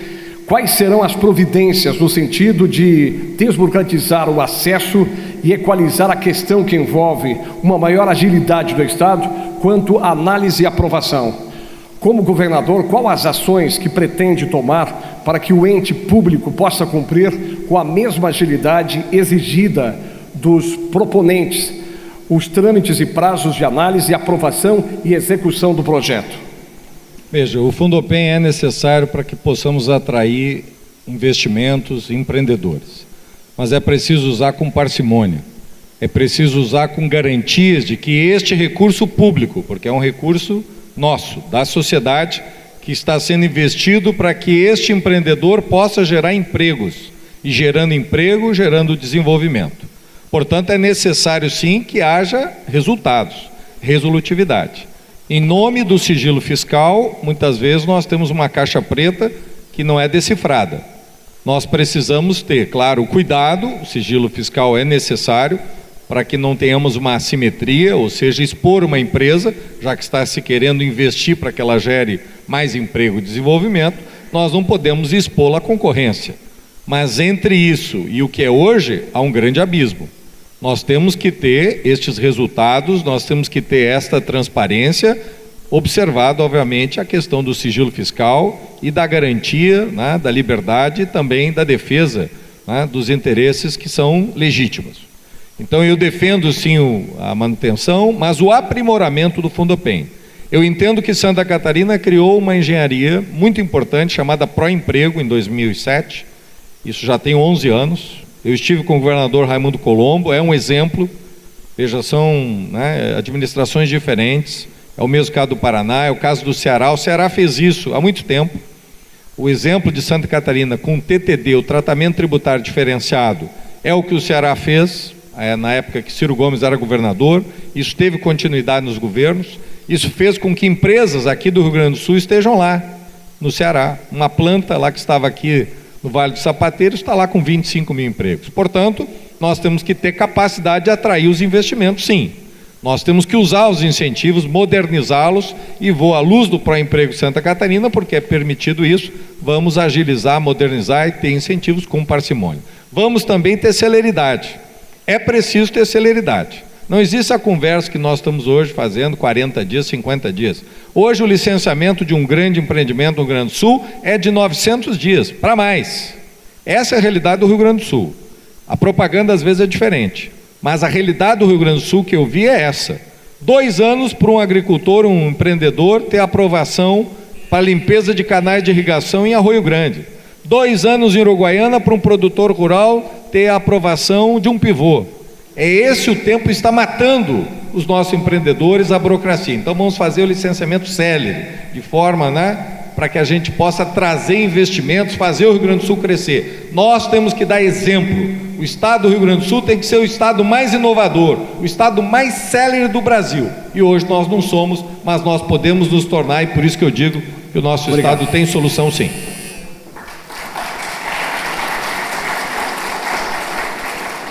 Candidato Júlio Flores, PSTU. 3.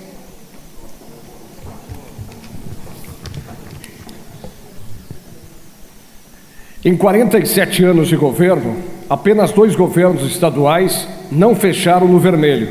Um deles em virtude de ter privatizado as empresas públicas, o outro por ter utilizado os depósitos judiciais. Portanto, nenhum dos dois foi por eficiência, mas sim por pedaladas. Nesse sentido, questiona-se qual a solução para buscar pelo menos o equilíbrio das contas públicas. De certo modo, eu já abordei esse tema, e isso é muito importante, porque todos nós aqui pagamos impostos, certo? Nos produtos que a gente adquire, quem paga é o povo. As grandes empresas, infelizmente, né, com o benefício do Fundopem, que nós somos contrário para essas grandes empresas, né, faz com que nós tenhamos algo como 15 bilhões entre o Fundopem, a renúncia em relação à Lei Candir, por exemplo, a isenção de impostos para exportação, né? E nós temos aí a sonegação fiscal, que deve dar algo com entre 7 e 8 bilhões. Né?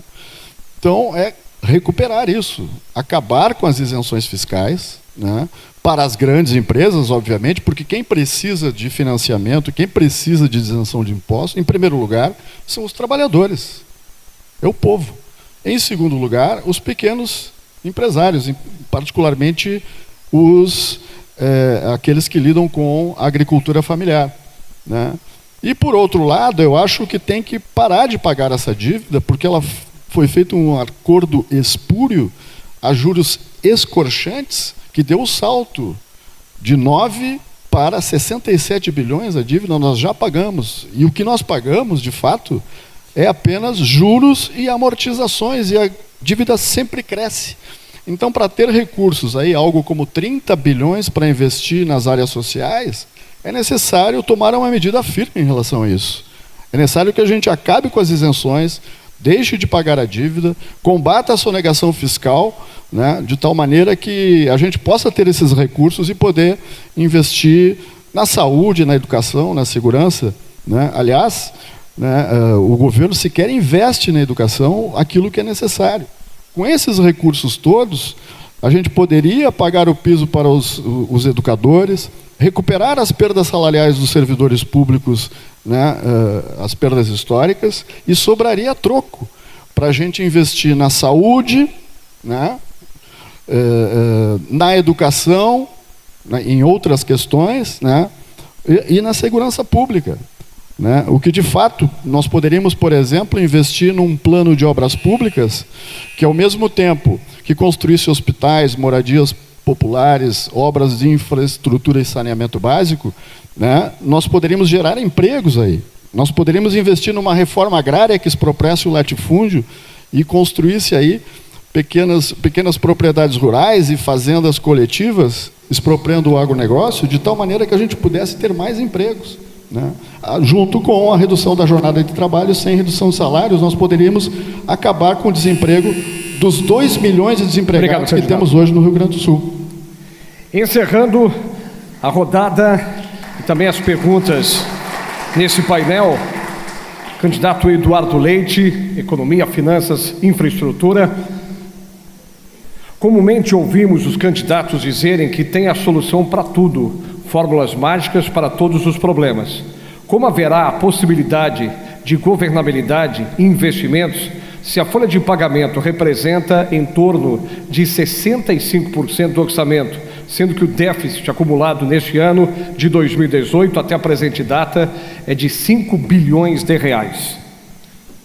Essa é a grande questão, né, que diferencia tudo. A gente está falando sobre saúde, educação, segurança, desenvolvimento, investimentos em infraestrutura e como promover isso se nós temos uma situação no nosso orçamento consumido, aí falando sobre 65%, mas colocados em cargos sociais, somando-se outras despesas com o pessoal, se vai a quase 80% da receita do Estado sendo consumida para a folha de pagamento, 18% no custeio e apenas 2% em investimentos. 2% em investimento, para vocês terem uma ideia, Santa Catarina e Paraná investem 8% todos os anos. 4 vezes mais proporcionalmente ao que nós investimos aqui. Vai colocando isso ano a ano, significa que eles estão, com esses investimentos, melhorando a infraestrutura, dos serviços, da infraestrutura de logística do Estado, e nós estamos ficando para trás. Então nós vamos ter que promover reformas, sim, né? Claro, com diálogo, construindo isso com a sociedade, mas vai ter que se reformar a estrutura do Estado. E se 80% da nossa receita é consumida pela folha de pagamento, nós vamos ter que conversar assim com os servidores e reformar a estrutura das carreiras dos servidores. Não é para punir os servidores, nem como tratá-los como culpados. Porque, na verdade, a estrutura que nós temos vigente privilegia alguns setores. Inclusive, uma das coisas que nós vamos fazer logo no início do governo é chamar os outros poderes. Assembleia Legislativa, Poder Judiciário, Tribunal de Contas, vão ter que ser chamados sim, porque o problema do Estado é do Estado, não é do Poder Executivo apenas. E vamos ter que construir isso no diálogo, mas com a firmeza para que a solução para as finanças públicas aconteça.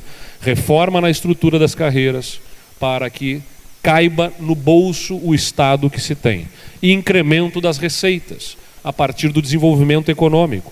Mais uma vez, insisto, nós temos que ter uma agenda de competitividade que torne o Rio Grande do Sul atraente para investidores. Para aqueles que já estão aqui, querer ampliar os seus negócios aqui. Para quem não está, olhar o Rio Grande do Sul como uma alternativa para produzirem. Redução do custo logístico. 25 bilhões de reais são necessários em investimento apenas no modal rodoviário para que tenhamos infraestrutura que nos dê condição de competitividade. Burocracia, redução do prazo de licenciamentos ambientais é um ponto crucial, mas aí mais uma vez é importante que o governador lidere junto a outros poderes e outras instâncias. Por exemplo, um dos fatores que afasta investidores do Rio Grande do Sul é a forma como o Ministério Público do Trabalho, a Delegacia Regional do Trabalho, que é ligada ao Ministério do Trabalho, tem atuado em processos de fiscalização punitivos que estão levando empresas para fora daqui. na indústria alimentícia, por exemplo, fechando empresas que estão sendo assediadas pelo Paraguai, que oferece menores impostos, terrenos, né, facilidades para produzirem lá. Várias empresas estão fechando no Rio Grande do Sul e indo para o Paraguai porque encontram acolhimento lá. E aí não é uma coisa que sequer dependa do governo do Estado, às vezes. É o processo do licenciamento, é a redução da burocracia, mas é liderar também com outras forças e outros poderes para que possamos ajustar o processo de fiscalização que é correto, precisa ser feito, mas que não pode ter o caráter meramente punitivo, que tem que ser na orientação, construindo soluções para que o Estado não seja esse Estado hostil a quem investe e quem empreende. E, é claro, educação, formação de uma mão de obra de qualidade, de excelência, para sermos um Estado de futuro. A mão de obra tem que estar qualificada para o que o mercado de trabalho vai exigir. Muito obrigado. Senhoras e senhores, chegando ao final, a gente convida agora os candidatos. Rodada final é uma mensagem dos senhores, 3 minutos à disposição. Na ordem, a gente começa com o candidato do PSDB, Eduardo Leite, 3 minutos, considerações finais. Quero agradecer mais uma vez a oportunidade, quero cumprimentar a todos aqui, mais uma vez aos políticos que estão aqui presentes, vereadores, prefeitos. Acho que muitos têm o seu lado, né? Tem a sua orientação partidária, tem o seu candidato, eu observo muitos aqui. Por que a gente vem então num evento que tem muitos políticos que já têm os seus candidatos? Porque a gente precisa conversar, a gente precisa dialogar, independentemente de termos posições partidárias e candidatos previamente definidos. Quem ganhar essa eleição vai precisar governar chamando as pessoas junto, tem que estar perto. O Estado do Rio Grande do Sul tem problemas muito graves a serem solucionados, e ele vai ter que ser solucionado não na base da pancada na mesa, não é na bala, não é com um chefe que vai ser eleito em 7 de outubro, mas sim com um líder político que tem a condição de dialogar com a Assembleia Legislativa e os seus 55 deputados. Nossa coligação tem hoje 19 deputados, temos uma força política, 209 prefeitos dos 497 municípios, porque para governar esse Estado e fazer mudança tem que se construir maioria. E a gente tem que respeitar a minoria e dialogar com a minoria também. Aí tem que se unir diálogo com efetividade. Eu aposto que é possível, sim. Governei assim Pelotas, com diálogo, conversando com os que divergiam de mim, construindo as soluções coletivamente, porque a gente tem que resolver os problemas. E aí chama as pessoas, conversa, dialoga. Quem conversa erra menos e acerta mais. Mas tem que dialogar e tem que tomar decisão. Tem que unir o diálogo, a firmeza de quem quer entregar resultados, porque senão fica no mero debate e conversa estéril. O Estado do Rio Grande do Sul tem problemas que vão exigir posição. Não adianta dizer que não privatiza nada, que não mexe em carreira de servidor e que vai ter dinheiro para investir em tudo. Não é verdade. Não é verdade. A verdade é que o Estado precisa enfrentar as suas despesas, e se na despesa temos o maior consumo dessas despesas da receita com o pessoal, nós vamos ter que discutir política de pessoal, sim, com honestidade e com verdade. Se nós temos um poder público que está em áreas em que ele está sendo ineficiente, nós vamos ter que discutir privatizações, porque é próprio do poder público a ineficiência na medida em que ele não consegue se atualizar rapidamente por conta da própria burocracia que se impõe a ele. Então, com honestidade, com verdade, nós estamos discutindo os temas e queremos a boa parceria de todos que têm interesse em ajudar esse Estado a se tornar um lugar melhor para se viver. Muito obrigado.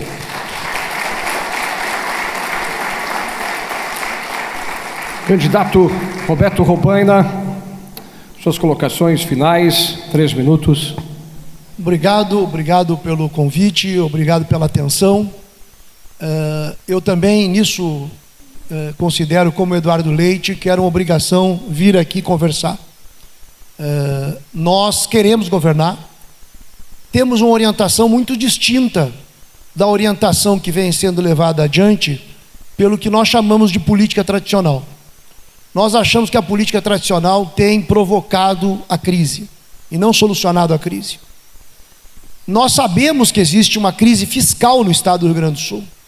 A questão é que nós abordamos a solução dessa crise fiscal de modo distinto. Nós acreditamos que a solução da crise fiscal parte, sim, por ter uma política de desincentivar os grandes grupos empresariais. Nós temos mecanismos de incentivo a grandes grupos empresariais que não se justificam. Nós acreditamos que não se justifica as isenções fiscais, por exemplo, para a indústria do fumo. Nós não acreditamos que a Philip Morris vai deixar o Rio Grande do Sul, embora a indústria do fumo não seja nenhuma indústria incentivada no mundo inteiro, só no Rio Grande do Sul que se incentiva. A Philip Morris, por exemplo, tem isenção fiscal de 130 milhões de reais, e a contrapartida dela é gerar 26 empregos. Isso não se justifica. Vocês estavam falando que a ampliação, ou que, melhor dizendo, a finalização do Hospital de Caxias significaria 6 milhões de reais a mais. Essa renúncia fiscal não se justifica. Assim como não se justifica a renúncia fiscal que eu tenho dado como exemplo sempre, dessa empresa do Lírio Parisotto, que é o segundo homem mais rico do Rio Grande do Sul, recebeu uma isenção fiscal de 380 milhões, que é 3 vezes o orçamento da cultura. 3 vezes o orçamento da cultura, o segundo homem mais rico do Rio Grande do Sul. Vocês acham que ele deixaria o Rio Grande do Sul por não ter esse incentivo fiscal? Não deixaria. Além do mais, nós temos que incentivar outro tipo de empreendimento, como foi o empreendimento que teve em São Leopoldo, de uma empresa tecnológica alemã, que investiu em São Leopoldo, porque tem a Unicinos, tem a universidade, porque o Rio Grande do Sul é perto do Uruguai e da Argentina, portanto tem ligação com o Cone Sul. Nós precisamos discutir de onde vamos tirar dinheiro para poder financiar as coisas. E eu acho que já não pode mais ser da despesa dos professores e dos policiais. Se for para fazer um acordo, coisa que não acontece, nós sabemos, por exemplo, nós damos acordo, se for para tirar auxílio moradia de juízes, nós topamos. Se for para terminar o Tribunal Militar do Rio Grande do Sul, que é um gasto de 40 milhões de reais ao ano, quando o pessoal da UERGS está pedindo aqui de Farroupilha que aumente a capacidade da UERGS de investir, pois o Tribunal Militar é responsável por 50% do que é o orçamento da UERGS. Então, nós temos uma proposta, nós queremos governar, nós queremos o máximo de parceria, e por isso que nós viemos aqui, por respeito à comunidade, por respeito a vocês, e por isso agradeço a atenção que tiveram até agora. É isso. Obrigado. Candidato Jário Jorge, por favor. Ao percorrer todas as cidades do Rio Grande do Sul, os 497 municípios, eu ouvi milhares de gaúchos e gaúchas. E o sonho de todos eles é que o Rio Grande volte a ser grande. O Rio Grande volte a ser pujante, que volte a ser líder, referência na excelência e na preferência. E por isso eu acredito que o Rio Grande do Sul precisa de convergência. O meu candidato a vice-governador é o empresário Cláudio Bier. É presidente licenciado do Sindicato de Indústrias de Máquinas Agrícolas, vice-presidente da Fiergs, porque nós queremos materializar a união do Rio Grande que produz com o Rio Grande que trabalha. Não existe capital sem trabalho e não tem trabalho sem capital. E nós queremos expressar essa convergência necessária para produzir inovações. Eu proponho sim criar uma lei de incentivo à infraestrutura, para que o próprio empresário, usando o ICMS, possa fazer as obras de infraestrutura necessárias. Lutamos tanto aqui pelo trevo, né? Tão importante. Já tem uma iniciativa aqui, vamos replicá-la, vamos fazer, desde que seja 20% mais barato que o Estado e mais rápida. Será muito mais barata e será muito mais rápida, que será feita pelo setor privado. Inovação. Quero também, se Deus permitir, e eu for eleito governador, for a vontade dos gaúchos, quero retomar a ideia generosa do governador Colares dos COREDs, Conselhos Regionais de Desenvolvimento. Política regional. Vamos ter aqui, na região Serra, vamos ter um escritório regional de governo. Vamos ter um secretário ou uma secretária de Estado filho da terra. Vamos ter aqui uma governança regional. Santa Catarina pegou esta ideia, o Luiz Henrique, em 2003, e é um sucesso hoje com as ADRs, as Agências de Desenvolvimento Regional. Vamos fazer essa ideia nossa, aplicá-la com mais sucesso. Entendo que é este o caminho, com participação. Eu fiz isso como prefeito. Em 8 anos eu não tive nenhuma greve. Em 8 anos eu dialoguei efetivamente com os servidores, fiz avanços e implantei o mérito. Não no discurso, mas na realidade. Nós não queremos discursos genéricos, nós queremos propostas. Eu estive ao lado dos meus cidadãos. Eu fui lá durante 300 sábados ouvir a crítica. Não é fácil ouvir durante 3 horas a crítica do cidadão. mas isso permitiu que eu fosse reeleito com 71%, a maior votação da região sul, a sexta maior votação do Brasil, e terminei meu governo com 77,8% de aprovação, maior aprovação entre as maiores cidades do Rio Grande do Sul. Acredito nesse caminho, o caminho da humildade para ouvir e buscar soluções, o caminho da coragem para inovar, mas principalmente a liderança. Não uma liderança que olha para trás, mas uma liderança que olha para o futuro, gera convergência e afirma de forma clara e inequívoca que o Rio Grande tem solução. Muito obrigado.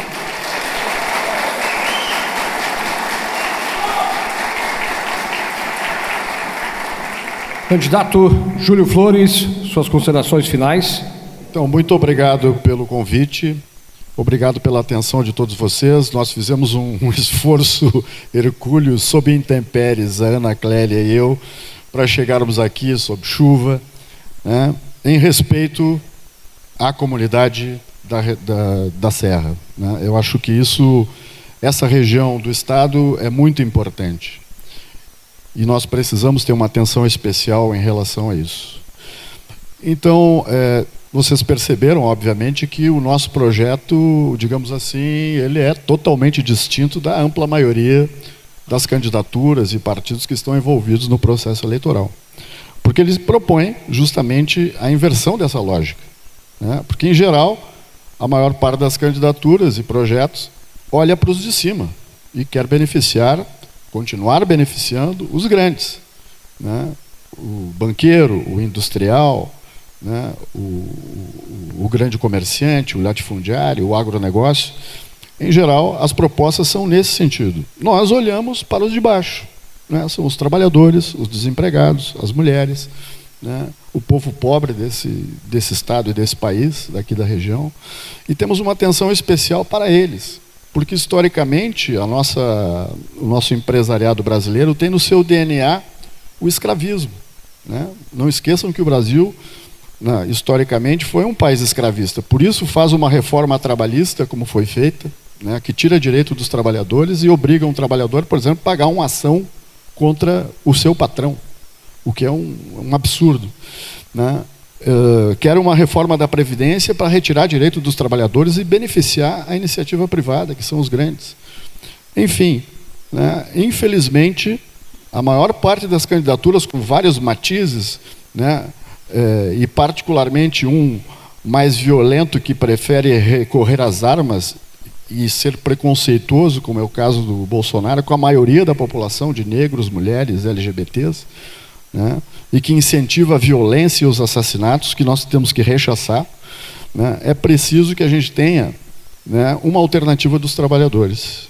Chega dos grandes governarem. Chegou a hora dos trabalhadores governarem esse país. E nós propomos, né, os conselhos populares. Esses conselhos populares seriam eleitos entre os trabalhadores nas fábricas, né, nas ocupações de terra, enfim, nos assentamentos, nas escolas, na periferia, nos bairros pobres, onde os trabalhadores pudessem ter o seu conselheiro para governar, onde Ana Clélia e eu seríamos mais 2 elementos nesse governo, a nível do Estado, para decidir as políticas públicas e enfrentar, né, o grande capital e colocar o povo pobre no poder para ter dias melhores, felizes para toda a nossa gente. Muito obrigado.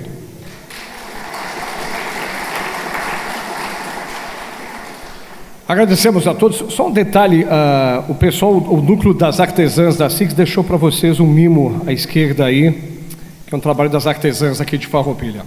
Em nome do Parlamento Regional, em parceria com a SIC Serra, Câmara da Indústria, Comércio e Serviços, Agronegócios de Farroupilha, Câmara de Vereadores de Farroupilha, Ordem dos Advogados do Brasil, Subseção de Farroupilha, agradecemos aos candidatos Eduardo Leite, Roberto Robaina, Jairo Jorge, Júlio Flores, pelo privilégio de estarem com a gente nessa noite. A todos, muito obrigado. Até uma próxima. Muito obrigado.